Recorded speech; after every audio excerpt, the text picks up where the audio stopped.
Assalamualaikum warahmatullahi wabarakatuh dan salam sejahtera. Untuk kelas kedua sejarah untuk bab 2 ni, cikgu akan ceritakan pada kamu tentang peningkatan tamadun dalam bidang sosial. Untuk pengetahuan kamu, peningkatan tamadun dalam bidang sosial ni dia terpecah kepada 6 bidang, iaitu yang pertama dari segi pendidikan, kedua dari segi falsafah, ketiga dari segi sains dan teknologi, keempat dari segi seni bina, kelima dari segi bahasa dan kesusasteraan, dan terakhir adalah peningkatan dalam sistem sosial. Tetapi jika dirujuk soalan terakhir tahun ni, yang keluar adalah peningkatan dalam bidang seni bina. So cikgu akan cerita pada kamu setiap satu seni bina yang ada di keempat-empat tamadun tersebut, iaitu tamadun Yunani, tamadun Rom, tamadun Cina dan tamadun India. Okey, kita tengok bidang seni bina. Okay. Dalam bidang seni bina, setiap satu tamadun menghasilkan binaan ataupun monumen. Monumen yang dihasilkan biasanya adalah untuk menunjukkan kemajuan, kegemilangan tamadun tersebut ataupun atas usaha pemerintah bagi menunjukkan peningkatan dalam bidang tertentu atau untuk memajukan negara mereka. Maka mereka akan membina monumen-monumen yang boleh dilihat oleh beberapa generasi selepasnya. Okay? Biasanya monumen ini dibina untuk menunjukkan kejayaan, kegemilangan, kehebatan pemerintahan dan sesebuah negara tersebut. Okey, kita tengok seni bina setiap satu tamadun. Okey, dalam tamadun Yunani, seni bina yang hebat dia ada dua. Pertama ialah Akropolis. Untuk Yunani ni biasanya dia keluar soalan objektif, tetapi paling banyak dia boleh keluar soalan struktur. Dia tunjukkan gambar seni bina tersebut dan kamu kena hafal seni bina tu merujuk kepada apa. Okey, ada dua seni bina yang hebat dalam tamadun Yunani. Pertama adalah Akropolis.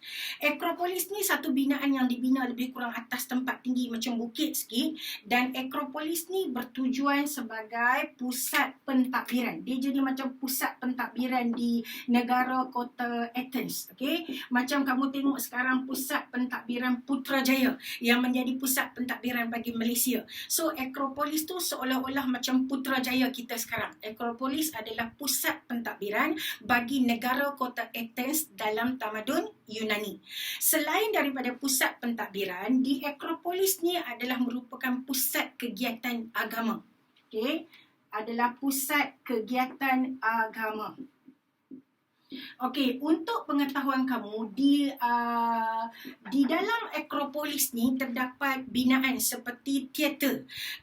Ada juga rumah ibadat. Okey, dalam Akropolis tu ada binaan seperti teater dan rumah ibadat. Juga ada seni bina hebat Yunani yang kedua, iaitu Parthenon. Bangunan Parthenon tu ada dalam Akropolis. Bermaksud Akropolis ni satu binaan yang besar, yang hebat, sebab dalam Akropolis tu sendiri ada satu lagi binaan hebat Yunani yang kedua, iaitu Parthenon. Okay, so seni bina kedua yang Yunani ni adalah Parthenon. Okay, Parthenon ni apa dia? Parthenon ni adalah tempat simpan patung atau Dewi Athena. Okay, bertujuan tempat letak Dewi Athena, patung Dewi Athena. Parthenon, Athena di negara kota Athens. Nampak Parthenon untuk Dewi Athena di negara kota Athens. Okay, so Parthenon ni adalah tempat untuk rumah berhala, rumah ibadat. Okay, rumah berhala untuk Dewi Athena. Okay. Parthenon ni dibina ketika pemerintahan Maharaja Pericles. Okey, Maharaja Pericles ni antara maharaja yang hebat dalam tamadun Yunani. Ketika pemerintahan Maharaja Pericles lah ilmu dinaik taraf dalam Yunani. Sebab itu ketika pemerintahan Maharaja Pericles lahirnya tokoh-tokoh ilmuwan yang hebat. Contohnya seperti Herodotus, Thucydides, antara tokoh ahli falsafah, pakar sejarah yang lahir ketika pemerintahan Pericles. Sebab Pericles sangat mementingkan ilmu, dia sangat mementingkan kemajuan, dan tak hairanlah apabila bangunan Parthenon ini dibina ketika pemerintahan Maharaja Pericles. Okey. Yang seterusnya, seni bina yang seterusnya ni untuk seni bina Yunani. Bagi tamadun Rom, Okay, seni bina yang hebat dalam tamadun Rom, dia ada yang pertama adalah Pantheon. Okay, Pantheon. Pantheon ini merupakan satu kubah besar. Kubah yang besar, okay? Dia anggap kubah yang terbesar di dunia. Sebab dia garis pusat dia 44 meter. Kamu bayangkan garis pusat kubah tu ada sejauh 44 meter. Dan Pantheon ini dibina ketika pemerintahan Maharaja Hadrian. Okay, ketika pemerintahan Maharaja Hadrian. Dan apa guna Pantheon ni? Pantheon ni adalah tempat untuk memuja. Okay, tempat untuk memuja, untuk beribadat lah. Untuk diletakkan patung-patung. Dan Pantheon ni juga merupakan tempat untuk melakukan kerja-kerja awam. Okay. So dekat sini kamu nampak dua peranan Pantheon, iaitu pertama sebagai tempat memuja atau tempat beribadat atau tempat letak patung-patung utama dia, dan yang kedua sebagai tempat melakukan kerja-kerja awam. Dan Pantheon ini dibina oleh Maharaja Hadrian, dibina ketika pemerintahan Maharaja Hadrian. Kalau Parthenon di Yunani dibina ketika pemerintahan Maharaja Pericles. Okay, ingat ni di Rom. Okay, seni bina Rom yang kedua yang hebat adalah Colosseum. Okay, Colosseum. Colosseum ni satu binaan bulat tanpa bumbung. Colosseum ni dibina oleh tamadun Rom, dan Colosseum ni menjadi satu inspirasi kepada semua negara di dunia untuk membina stadium. Sebab tu kamu tengok stadium di mana-mana negara di dunia merupakan satu binaan bulat tanpa bumbung. Okay, untuk menyaksikan sesuatu. Contohnya sesuatu perlawanan, sesuatu pertarungan. So Colosseum ini dibina ketika pemerintahan Maharaja Flavian di Rom. Okay, dibina ketika pemerintahan Maharaja Flavian. Okay, Maharaja Flavian. Dan Colosseum ini berperanan sebagai tempat pertarungan pahlawan. All the gladiators Rome yang nak bertarung, nak menunjukkan kehebatan mereka dalam bidang seni mempertahankan diri. Maka mereka akan bertarung di Colosseum dan disaksikan oleh seluruh rakyat Rome. So, Colosseum ini berperanan sebagai tempat pertarungan. Okay, tempat pertarungan atau perlawanan di antara gladiators. Kalau kamu nak tengok Colosseum tu macam mana, kamu cari movie tajuk Gladiators. Okay? Dia akan tunjuk bagaimana pahlawan-pahlawan Rom yang dikenali sebagai gladiators ni akan bertarung, akan menunjukkan kehebatan diri mereka dalam seni pertarungan, seni mempertahankan diri di Colosseum. Dan sesiapa yang mati atau tercedera, dia anggap itu adalah yang kalah. Dan kepada yang menang, dia anggap gladiators Rom yang hebat atau pahlawan Rom yang hebat. Okey, di Colosseum juga merupakan tempat untuk teater. So kalau masyarakat Rom nak beriadah, nak menonton teater, mereka akan ke Colosseum. So kalau ditanya apakah peranan Colosseum, dua markah. Satu sebagai tempat pertarungan pahlawan, yang kedua sebagai tempat teater. Okey, seni bina Rom yang ketiga yang hebat, cikgu letak kat sini Yang ketiga. Okey, nampak ni Rom. Okay. Seni bina Rom yang ketiga yang hebat adalah aqueduct. Aqueduct ni apa dia? Aqueduct ni adalah sistem bekalan air yang menyalurkan air ke kawasan rumah-rumah di Rom. Bermaksud teknologi untuk menyalurkan air seperti yang kamu tengok sekarang air pipe dihantar sampai ke rumah kita. Kita pun tak tahu dari mana air pipe tu kan, daripada tempat mana disalurkan ke kawasan rumah kita, ditanam pipe tu di dalam tanah, kemudian sampai kat rumah kita. Teknologi yang membekalkan air sehingga ke kawasan rumah ni dibuat oleh tamadun Rom yang dikenali sebagai aqueduct. Okay, so aqueduct ni sebagai saluran air atau untuk membekalkan air kepada rumah-rumah di Rom. Hebat antara seni bina Rom ni, sebab Rom ni, tamadun Rom dia mementingkan ilmu yang bersifat praktikal. So bila Rom mementingkan ilmu yang bersifat praktikal, rakyat dia akan belajar ilmu yang boleh dipraktikkan bagi membina kemudahan asas. That's why Rom mencipta banyak kejayaan dari segi monumen atau dari segi seni bina yang menjadi ikutan negara-negara di dunia seperti Colosseum dan aqueduct. Okey, untuk tamadun India. Okey, bagi tamadun India, seni bina dalam tamadun India ada satu adalah The Great Bath. Okey, The Great Bath. The Great Bath ni adalah tempat mandi awam. Biasanya seni bina dalam tamadun India merujuk kepada kegiatan keagamaan. So tempat mandi awam tu supaya penganut-penganut agama Hindu sebab agama Hindu bermula ketika tamadun India. Okay? Agama Hindu bermula ketika zaman Vedic dalam tamadun India. So mereka bina The Great Bath tu atau tempat mandi awam tu sebagai simbol keagamaan. Maksud dia sebelum penganut agama Hindu tu nak menunaikan ibadah, nak menunaikan kepada Tuhan mereka, maka The Great Bath ni, tempat mandi awam ni menjadi satu tempat untuk penganut agama India mensucikan diri. Okay? The Great Bath ni ialah tempat mandi awam. Tempat mandi awam. Yang kedua, seni bina yang kedua dalam tamadun India adalah complex quill. Complex quill. Complex quill ni bermaksud satu binaan kuil yang hebat yang mengandungi banyak kuil di sesuatu tempat. Complex quill ni dia ada dua. Satu di Gua Ajanta, satu lagi di Gua Ellora.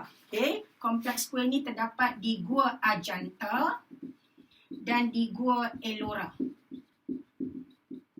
Okay. Di Gua Ajanta ni saja terdapat 20 buah kuil. Bermaksud penganut agama Hindu dalam tamadun India boleh memilih untuk memasuki mana-mana kuil dalam kompleks kuil di Gua Ajanta. Sebab apa? Sebab ada 20 kuil di dalam dia. Okay. 20 buah kuil. Ni ada 20 kuil. Dan di Gua Ellora terdapat 28 buah kuil. Ini seni bina yang hebat bagi tamadun India. Dan yang terakhir, seni bina bagi tamadun Cina. Yang penting selalunya bahagian soalan seni bina ni selalunya paling hebat dia boleh keluar soalan struktur. Tapi tahun ni jika dirujuk kepada soalan state trial tahun ni, seni bina Cina dia keluar soalan esei. So hati-hati anak-anak, dia keluar soalan esei mengenai seni bina Cina. Okey, kita tengok tamadun Cina. Seni bina Cina yang hebat mestilah tembok besar Cina or the Great Wall of China. Okay. Seni bina dia yang hebat adalah tembok besar Cina. Okey, untuk kamu huraikan tembok besar Cina ni dia ada banyak isi. That's why dia boleh keluar soalan esei mengenai tembok besar Cina ni. Okey, tembok besar Cina ini telah dibina sejak dinasti Qin. Dibina sejak dinasti Qin oleh maharaja yang meluaskan empayar Cina, iaitu Maharaja Shi Huangdi. Okay? Dia yang maharaja awal yang membina tembok besar Cina sebab dia maharaja dari dinasti Qin. Shi Huangdi. Okey.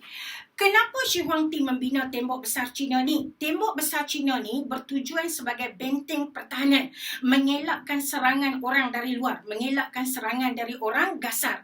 Sebab kamu kena ingat, apabila Maharaja Shi Huangdi nak meluaskan jajahan di Cina, maka dia terpaksa berperang untuk ambil wilayah luar. Dan bila dia ambil wilayah luar secara berperang, maka dia perlu jaga wilayah yang diambil tu daripada mendapat serangan balas dari musuh.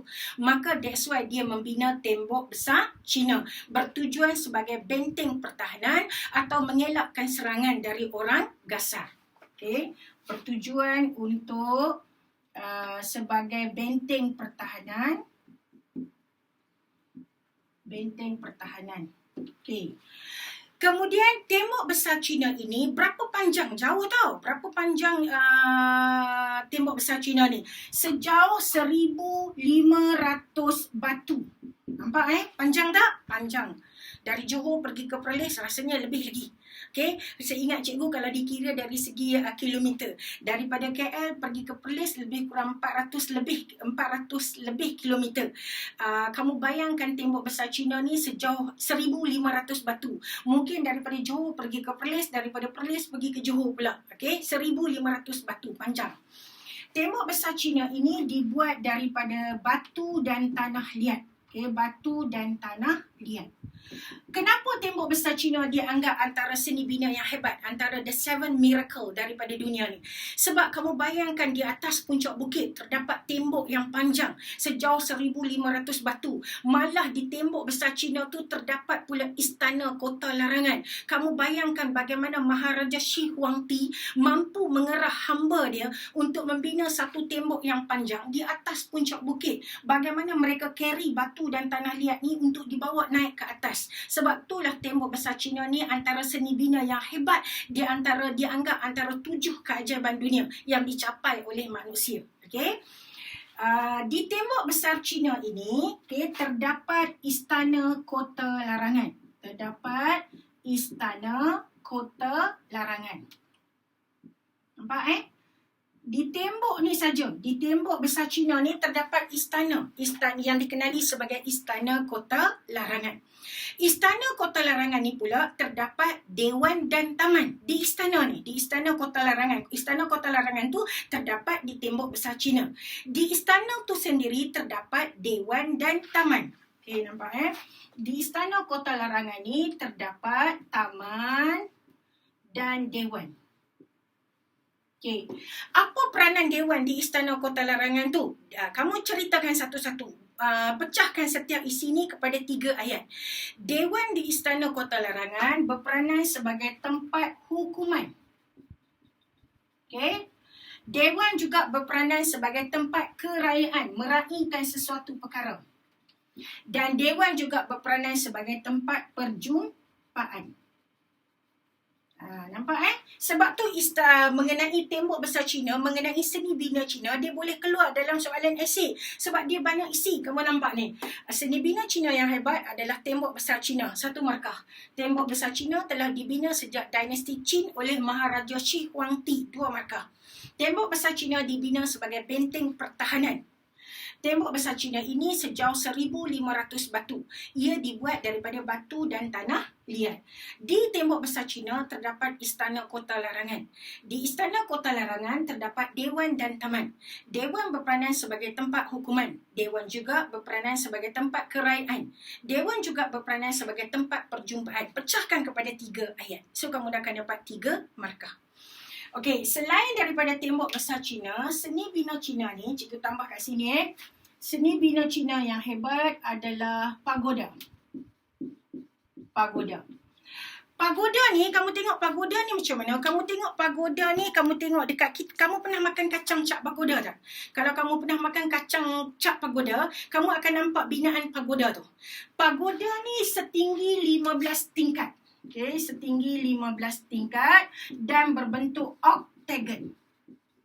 Okey, pagoda di China setinggi 15 tingkat dan berbentuk oktagon. Selain daripada pagoda, tamadun Cina seni bina dia yang hebat adalah kuil. Okey, cikgu tulis sini kuil. Kuil adalah tempat untuk beribadat. Okey, ini saja seni bina Cina. Nampak Yang pertama Tembok Besar Cina, yang kedua pagoda, yang ketiga kuil. So study betul-betul sebab seni bina Cina ni keluar dalam soalan state trial. Kalau untuk tamadun India, seni bina dia selalunya keluar soalan objektif. Untuk Yunani dengan Rom, seni bina dia boleh keluar soalan objektif, boleh juga keluar soalan struktur. Tetapi tak boleh capai sampai ke peringkat esei sebab isi dia tak banyak. Tetapi seni bina Cina boleh keluar sampai soalan esei. Okey, kalau keluar soalan kebat mengenai seni bina, dia akan tanya kamu, mengapakah kita harus mengekalkan seni bina di negara kita? So, kamu jawablah, seni bina bersejarah di negara kita perlu dikekalkan sebagai tempat untuk menarik kedatangan pelancong. 1 markah. Selain itu, seni bina bersejarah di negara kita perlu dikekalkan bagi mewarisi kepada generasi masa depan, bagi mereka mengetahui tentang sejarah negara, pembangunan negara dan pencapaian negara dalam sesuatu bidang.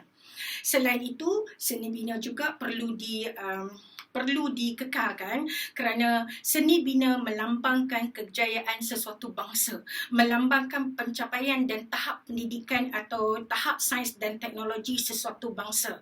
Maka apabila seni bina bersejarah itu dikekalkan, maka masyarakat dapat menilai, dapat mengetahui dan membuat kajian bahawa masyarakat dahulu penuh dengan pencapaian teknologi, pencapaian dalam bidang sains dan matematik kerana mampu menghasilkan binaan yang hebat. Okey, itu sahaja untuk kelas berkaitan seni bina. Cikgu harap kamu dapat apply semua benda yang cikgu bagi ni dan kamu dapat menjawab soalan kebat dengan baik jika ditanya tentang seni bina. Okey, terima kasih kelas. Assalamualaikum warahmatullahi wabarakatuh dan salam sejahtera.